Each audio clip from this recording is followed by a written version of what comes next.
Hello, and let's take a few minutes to go over the syllabus for this course. Hope you have a copy nearby that you can mark, write notes on, whatever you want to do. This is information retrieval and transfer. It's a 3-hour course. Begins January 12th. It's a Tuesday course, so all new content will open on Tuesdays. Okay, so if you think about like if you're taking a night class or something, you come on Tuesday nights. So Tuesday is class day. Here on this first page you'll see my name, contact information, office hours. I do have specific office hours. Times when I'm in my office at the university. For you guys though, I'm really online all the time. I always have Skype open on my desktop, right here. My email is always up. My cell phone is usually at my desk. So I am kind of there whenever you need me. So if there is a specific time that you'd like to get together, if you're in the area and want to come visit in person, or if you want to do a Skype call, by video chat, whatever, just let me know. That's why I put by appointment here, because with most of you working full-time, my office hours at the university don't really jive with what you've got going on, planning periods and all that. So if we keep them open and flexible, then we can usually connect without a problem. And I am also willing to come to you if I need to, so don't think you have to come to me. If you've got something going on, you want me to come see what you're doing or whatever. In fact, I love to get out into the schools. Love, love, love to get out into the schools. So I would, be willing to come and do that. I will go as far as Kansas City, Joplin, Miami, Independence, Iola, wherever, around the area, okay? I might even come to Wichita, depending on what you're doing. All right, so we are going to have, I hope, some fun in this course. This course is all about information and the ethical use of information, information literacy. We're going to talk about literacy a little differently in this course. It's not just about reading and writing. We're going to talk about digital literacy, technological literacy, all sorts of different literacy within this course. Because with the evolution of technology, we're finding that being literate kind of has a different meaning in today's workplace and in today's schools. So this course is about generating, organizing, transferring, retrieving information to help you and the user of information. And this is important for both those going into school librarianship and as well as being technology information specialists. Because you're the keepers, or people think you're the keepers of the information, and so you need to know the best ways to search and to help people learn how to search and be effective and to get the information that they need and want and should be using, okay? And how to do that ethically as well. So there's the purpose and the objectives, and now you can read through that yourself. We have 2 textbooks that are required. One is specifically just for this course, and that's the Literacy is Not Enough book. We will be using we're reading and discussing and doing things from most of this book. We might not do all of it. It's a really good book. It kind of makes you think a little different here and there. Chapters are really short, which is nice. Okay. And then the other book is the APA publication manual. You say, what do I need that for? Well, information. And as you move through this program, this book will be one that you use multiple times. So we're going to ask you to get it now, and yes, we will use it in this course, but then you'll also use it in other courses along the way. We do APA format within the EdTech program. I know if you're an English teacher, a lot of times they use MLA. There's different styles for writing and publishing, but within our discipline, most publications will use APA. So we want you to learn APA style. So that's why we want you to get the APA manual as well. Just think, you buy it now, you won't need to buy it later for methods of research or whatever other course you're going to use it in. All right. Now, Other things you'll need. Of course, you need an internet browser. I labeled them all, but for Canvas, it's best to use Firefox or Chrome. If Firefox doesn't work, or something in Firefox is not working, try Chrome and see if that works. Same way around. If it doesn't work in Chrome, try Firefox.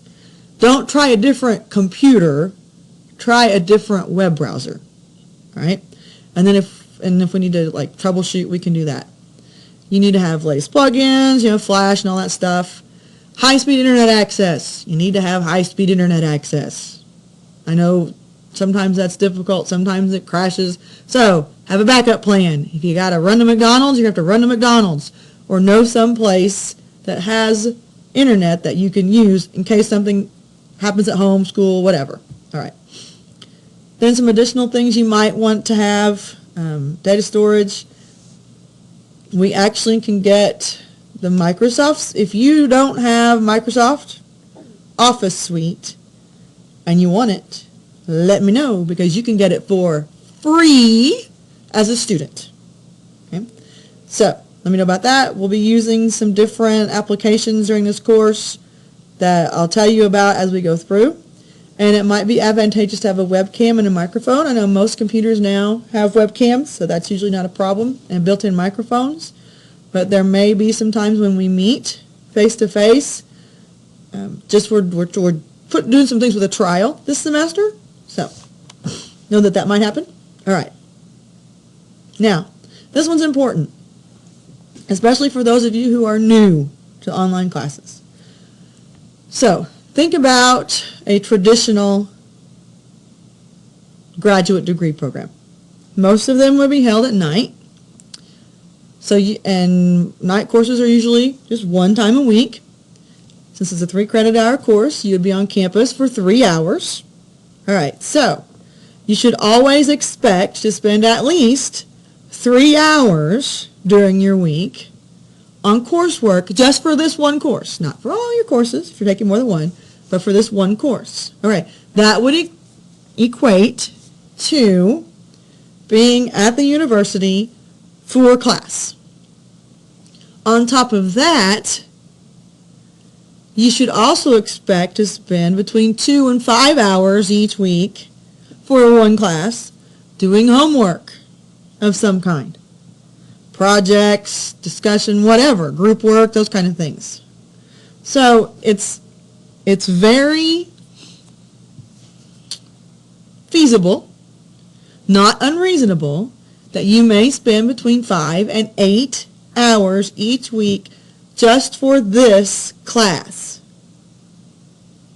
Not both classes together, but for this one class. You think, oh my gosh, how can I do this? Well, it's going to take some discipline. Taking online courses is very difficult for some people because it's really easy to say, oh, I can do that tomorrow. Oh, I'll just do it on Saturday. Oh, I'll just do it on Sunday or whatever, all right? And you don't allow yourself enough time. Believe me, been there, done that. I'm just completing my PhD. We're putting the finishing touches, getting ready to defend it. Should be Dr. Hudeberg, hopefully by the middle of February. I'm so excited. But it's been a long road to get here, and I did it all online. And I'll tell you, being a mom to 3 kids, a wife, a full-time professor, and all the things that go along with being a mom and a wife, being involved in the community. I've got a son in high school who's into athletics, so going to all of his stuff. My twin daughters, as they've been growing, doing stuff with them. It's a challenge. And I'll admit, I've had some really late nights. Pulled a couple all-nighters. I'm not trying to scare you. I'm just trying to let you know it takes some planning. I want to encourage you to make a schedule of some kind. And the big thing is this. This course I'm calling it a Tuesday course. So I would do this myself if I were you. This is me speaking in hindsight. I would take my calendar and I would block off, maybe not 3 hours, maybe an hour every Tuesday. Whether it be right after school, after supper when you're working with homework for your kids, you can do yours too. After you get them all to bed at 9:30 or 10, whatever. Give yourself an hour in the morning, if you're a morning person, sit down and go through the module. Not in detail, but look at each page. Note what you have to do as you go through each page of the module. Note any maybe technology that you need to check, applications we might be using. Note any due dates. Note any special instructions that there might be, questions, discussion questions, anything. So make note, and then make yourself a plan of how you're going to tackle that module for the week. Whether it be an hour a day, whether it be you check everything on Tuesday and you know that Sunday, I had a friend that did this, her master's degree. Sundays were her day to do her homework. Her husband took her kids out of the house, away, and she had all day Sunday. That's what she did. I understand if you need to do that. Maybe it's Saturday. I don't know. But however you can arrange that, make a schedule of some kind. And, you know, schedules, as we know, can be blown. Happens all the time. But if you at least come in on Tuesday, on class day, if you're a morning person and I'm making adjustments, sometimes I don't get things all the way posted until like noon on Tuesday. Just depends on the week. So if you're a morning person, you might check on Wednesday morning instead of Tuesday morning. So as long as you check like Tuesday afternoon to Wednesday morning, early in the week there, right after content's been posted, then you can say, okay, I see what I need to do.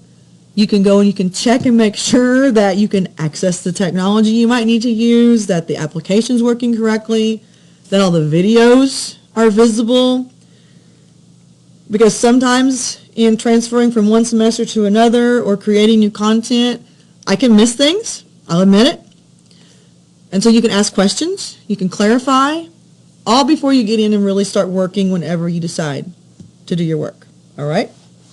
Okay, so take that initiative. Since you know it's a Tuesday class, give yourself time, either Tuesday afternoon, Wednesday evening, or Wednesday morning, and say, okay, I'm going to see what's going on. Got it? Sounds great. Now, here is we're going to talk about participation communication, because that's kind of just segues right down into it. Maybe not each week, but a lot of weeks we're going to have assignments that are turned in. I try very, very hard to make your assignments be things that are relevant, that you can use right now. There are some that you may be like, yeah, but the information you learn, hopefully you can use, share, whatever. All right. I try not to make busy work. I hate busy work because it makes a lot of work for you and a lot of work for me, and who needs busy work? I want it to be relevant and timely and something valuable to you and to me. All right. Okay. So I need to make a change. I see right here in the communication. Each Wednesday, make a change on yours, not at 4:30, but at 3:30. I'm going to be available for an hour of synchronous meeting time. So that means, and communication, and I have this here and I skipped ahead because I saw that 4:30 and it just got me off track. Sorry.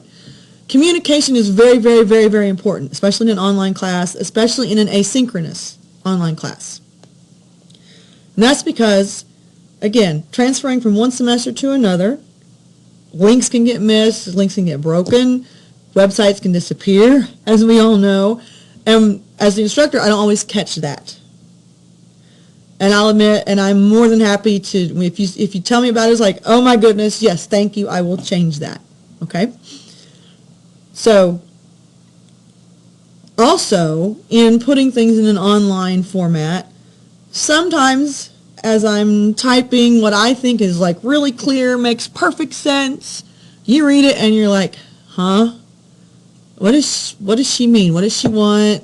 You know, what's her expectations? And so I want you to feel comfortable talking to me, asking me questions. So one way I'm going to try to facilitate this a little bit this year or excuse me, this semester, is that I'm going to open up a common synchronous time every week. And during that synchronous time, it's going to be a chance for you to ask questions. Here's like I just talked about, if you looked at the new module and you said, okay, here's what I need to work on, but wait, I need to know about this. This is the time you can actually do that. And other people will be there too. You can all ask questions of each other and whatever. And then I will possibly put a question out in Canvas that we're going to talk about during that little synchronous time too. Not for a long time, just a little discussion. So just kind of like getting together and talking about maybe what we did during the last module and what you took away from that, or a question that's going to springboard you into the new module.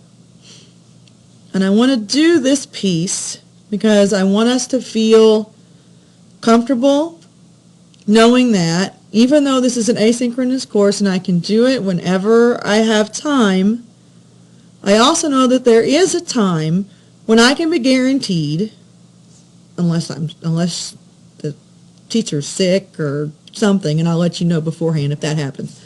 But I can be guaranteed time that me and members of my class can actually get together with the teacher and ask questions and have a conversation and make some connections. All right? Now, number 2 says I have Skype open on my desktop every day, all the time. It's up, it's open, and I am, usually if I'm in my office, I'm working on class stuff, grading papers, reading, whatever. So it's okay if you just like send me a ping, like ping me, what that means. Pinging me, like send me a little instant message. It says, hey, Mrs. Hedeberg, are you there? Can we talk? And if we can, then whoop, I'll open up Skype. So that's during the regular school day. So maybe you've got planning period or right after school or whatever. I am at the university usually till between 4 and 4:30. On Wednesdays I'll be there till 4:30. Most days I'm there till 4. Okay. And then I'll also try to check my email a couple times a day. Might be more often than that, but at least at 10 in the morning and at 3 in the afternoon. In the evenings when I'm at home, I'll try to check at 9. If you get online on Skype and you see in the evening that I'm online, feel free to kind of say, hey, are you there? Can I talk real quick?